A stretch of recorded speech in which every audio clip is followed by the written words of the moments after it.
Hey there, I'm back with part 7. So after Trump made his remarks about Haitian immigrants eating everyone's cats and dogs, absolutely insane, Vice President Harris said that Donald Trump is extreme and that this is why she has the endorsement of 200 Republican officials that have worked with George W. Bush, Mitt Romney, and John McCain.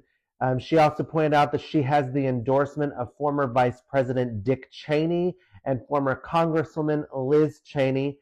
Thank you to both of them for standing up for what's right in this election. She said that Donald Trump's former chief of staff, John Kelly, has said that Donald Trump has contempt for the Constitution. He did say after he lost the election that it had been stolen from him and that we should suspend the Constitution so that he can hang on to power. She also pointed out that Donald Trump's former national security advisor said that Donald Trump is dangerous and unfit to be president. She pointed out that his former Secretary of Defense said that the nation would not survive another Trump term. Now, come on, everyone. If you're really supporting this guy, and you hear, I mean, really, what can you think if you hear that his own people that worked for him, what does it benefit them to come out against him now? It's actually hurting their chances of working for another Republican administration. How can you support this guy? So in response to Vice President Harris touting all of the bipartisan support that she has and the support that she has from Republican officials that have worked in former administrations and former presidential campaigns, he went ahead and defended himself by saying that the members of his former administration who are now against him, he claims that they're just against him now because they did a bad job and he fired them. It's actually not true. Multiple of these people resigned from his administration because of horrible decisions he made. And one of them actually, one of the members of his administration actually resigned after what happened on January 6th, whenever he basically asked his followers to go and try to stage a coup at the Capitol. Trump then said that the Biden administration has never fired anyone. He said that includes the people who mismanaged the Afghanistan withdrawal. I just want to point out that the Afghanistan withdrawal timetable was created by Donald Trump when he decided to negotiate with enemies of the United States, the Taliban, who now have control of Afghanistan. The equipment that was left behind, that Republicans always say, oh, the Biden administration left behind all this equipment. That equipment wasn't the United States equipment. It was equipment the United States had given to the Afghan government to manage their country and to continue managing everything after we withdrew. Donald Trump also said that he got more votes than any Republican by far. He also said that he got more votes than any sitting president by far. So that's true. The statement that he made about Republicans, he did get more votes than any former Republican president, but he did not get more votes than any sitting president.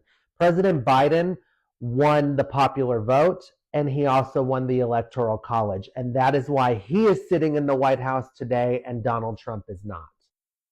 So Donald Trump was then asked about his deportation proposal because in front of multiple crowds at multiple rallies, he has said that he is calling for the largest deportation operation in U.S. history.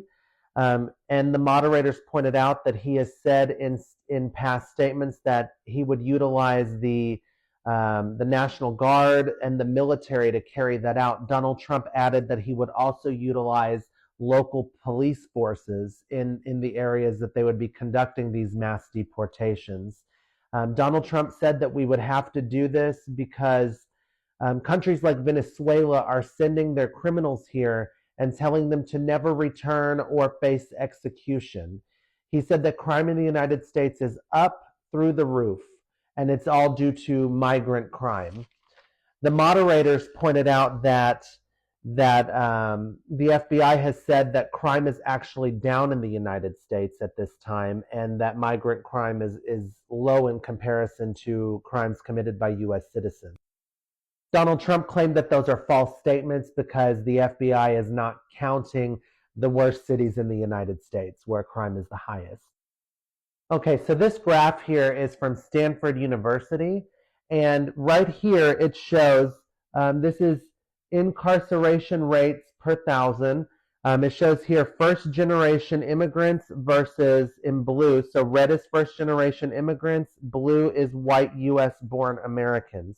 You can see here that the rate kind of mirrors each other, and actually here, first-generation immigrants is for the most part lower. There was a small spike, but here it continues in the from 1960 all the way on to 2020. The rate continues to be lower than white U.S.-born Americans.